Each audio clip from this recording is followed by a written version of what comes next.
Bueno, Moni, vamos a ver ahora las ilustraciones que ha hecho un dibujante muy conocido, un artista llamado Sean Hawks, y que tiene que ver con estas princesas, las princesas de Disney, pero en otras circunstancias. Y en este caso, demostrando y hablando de estas princesas abusadas, se podría decir. Ahí las tenemos en pantalla y abajo se puede leer un texto que habla del 46%. ¿De qué 46% estamos hablando? Que los abusadores son generalmente personas que pertenecen a su entorno familiar, a su familia. Así que verdaderamente es un dato importante, terrible, que verdaderamente empeora el crimen, el abuso en este caso. Y de esta manera ha ilustrado a estas princesas que uno habitualmente puede ver en otras circunstancias, ¿no? Mucho más felices, pero sin dudas con estas ilustraciones este hombre está haciendo, llamando la atención del mundo, como ya lo ha hecho porque es un dibujante realmente muy comprometido que lo hace también por otras causas, es de Medio Oriente y lo ha hecho también con otros reclamos. Pero en este caso con las princesas para poder ilustrar el abuso infantil, el abuso en el marco fundamentalmente de la familia. Ya les vamos a mostrar otras ilustraciones en un ratito que tienen que ver además con la violencia. Pero eso en instantes, Moni, ¿qué te pareció? Realmente llama la atención y además qué buena idea, ¿no? Porque son las princesas las que llegan a los más chicos, inclusive también a toda la familia, y no son las ideales, ¿no? Las princesas que todo está bien, que todo termina en un final feliz. ¿Qué te pareció, Fabi? La verdad que fuerte las imágenes, como disparador creo que es sumamente positivo porque plantea el tema y lamentablemente corregir una cifra, al menos en Argentina, del total de abusos sexuales infantiles es prácticamente el 80% están cometidos por personas o de la familia o del entorno, personas de confianza, personas allegadas. Mira, mucho más de lo que veíamos que eso tienen en Estados Unidos. Sí, ¿no? En Argentina es prácticamente el 80%.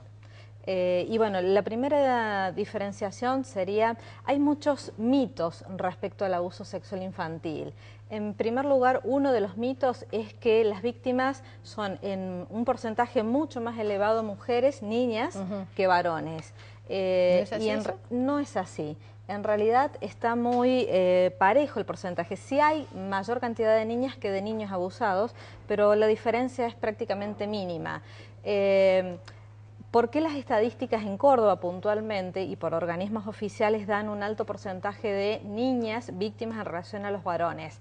Entre otras cosas porque el varón es quien menos denuncia, porque además de tener el estigma de haber sido abusado sexualmente en la infancia, si ha sido abusado por un varón, por ejemplo, bueno, debe cargar con el estigma de posiblemente esto haga que sea homosexual y que esto se lo aborde de una manera muy despectiva.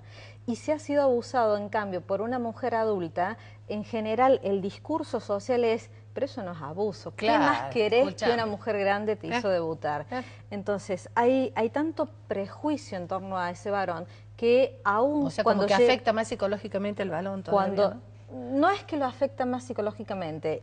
Desde varias corrientes psicológicas dicen que el abuso sexual infantil, en cualquier caso, es un disparo directo a la psiquis humana.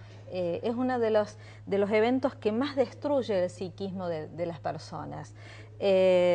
Sí ocurre en el caso de los varones que hay muchas más presiones sociales para que esto no salga a la luz, inclusive en la vida adulta, que no puede ser contado. Y algo que también nos parece muy importante diferenciar es lo que es un abusador de lo que es un pedófilo.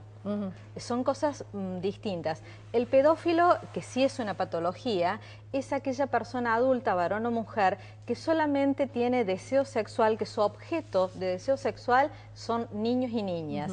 Mientras que la persona que abusa sexualmente de un niño o de una niña no es una motivación sexual, no es una motivación erótica.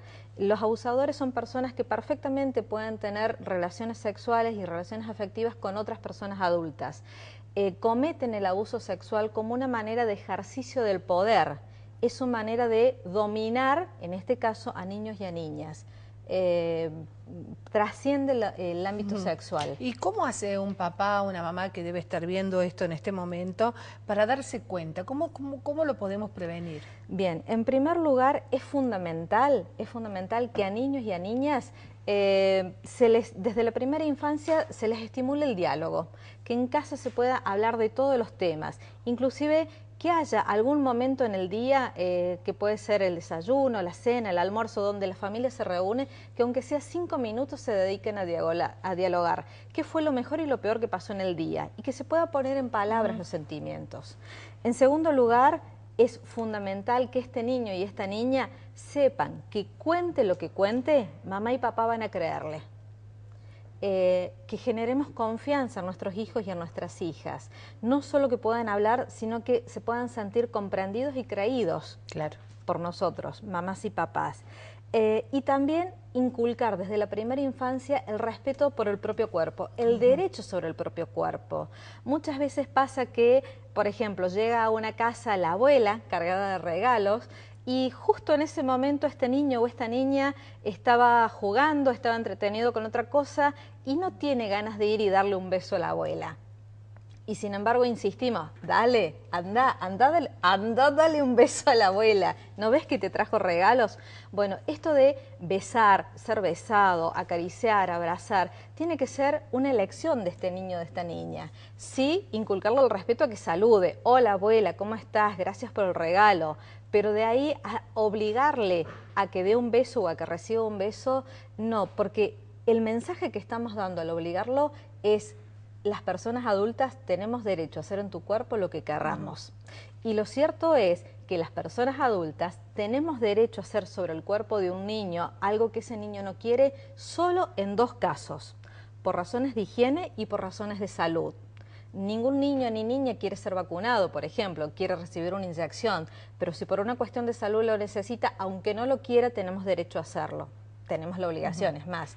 Hay etapas en donde niños y niñas no quieren bañarse, pero es necesario también por un tema de salud. Entonces, solo esas 2 razones nos permiten hacer sobre el cuerpo de un niño o niña algo que esa persona no quiere. Esto es fundamental. Y en cuanto a lo jurídico, que es un trabajo que la verdad incansable, incesante, porque si bien tenemos las leyes, todavía la cultura social que incluye a jueces y a juezas. Lo hemos estado viendo la semana pasada. Siguen protegiendo a adultos agresores y no a niños y a niñas. A pesar que está la cámara Gesell, que es implacable. Bueno, pero que está mal hecha la cámara Gesell. Fíjate, Moni, que desde lo jurídico, por ejemplo, policías, fiscales, abogados no pueden interrogar a niños y a niñas. Sin embargo, llegada el momento de la cámara Gesell, a la psicóloga o el psicólogo que está dentro de la cámara se le pone un auricular y se le van transmitiendo las preguntas. Esta es una manera de, por vía indirecta, de que ese fiscal o ese abogado interrogue al niño o niña. Y esto es ilegal. El psicólogo o la psicóloga que hace la cámara Gesell no debe tener auriculares, debe tener un trabajo absolutamente autónomo y separado de abogados y de fiscales. Bueno, muy bien, realmente es un tema que da para hablar muchísimo, sobre todo para quienes nos están escuchando, porque más de uno debe tener dudas al respecto, ¿no? Y para finalizar, es cierto que niños y niñas tienen derecho a mamá y a papá, pero a mamá y a papá saludables. Y no existen... Seguro. Y que hagan el bien. Y mucho cuidado con hablar de las falsas denuncias. Porque que una denuncia no pueda haber sido comprobada no significa que sea falsa. Seguro. Para que sea falsa, si se comprueba que es falsa, hay un juicio. Porque es un delito cometer una falsa denuncia. Es decir, cuando hablamos de falsas denuncias, existen denuncias que no han podido ser corroboradas, pero eso no las hace falsas.